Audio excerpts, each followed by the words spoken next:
Following the meeting with US officials, Ukrainian President Volodymyr Zelenskyy has thanked the US for its ongoing financial support. Well, huge appreciation, not for their arrival, but for what they came with. The president, when he gave this extraordinary press conference over the weekend in a Kyiv underground station, said he didn't want leaders from Western allies coming here to his capital for what he described as tragic selfies. He wanted them to come if they had the means to help his country.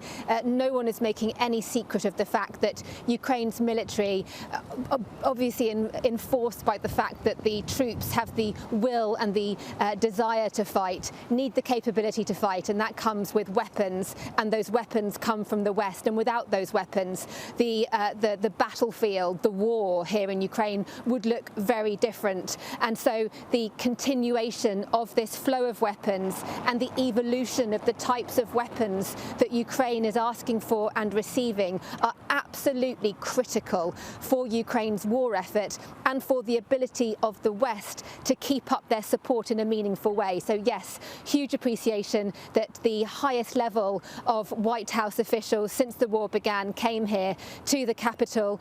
The expectation from the Ukrainian president is that Joe Biden will come at some point when security allows. Antony Blinken said that the embassy here would be reopening soon, and he also announced that US diplomats would be coming to the capital within the next few days, and that the US president would be nominating for the first time an ambassador here. That's a position that's been vacant for the last 2 years.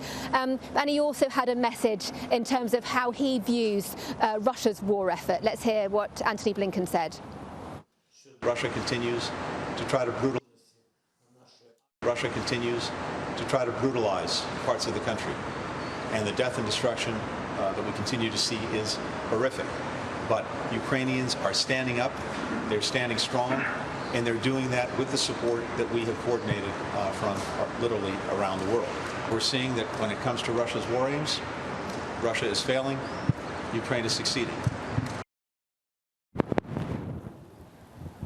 The trip was shrouded in secrecy. The only confirmation that the trip was happening came from the Ukrainian side. The White House said nothing until their 2 VIPs were outside the country, and perhaps underlining why they are so cautious about coming into Ukraine.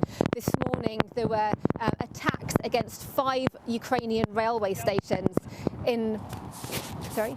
attacks against 5 Ukrainian railway stations in central and western Ukraine, and the VIPs came here by train, maybe Russia sending a warning back to them.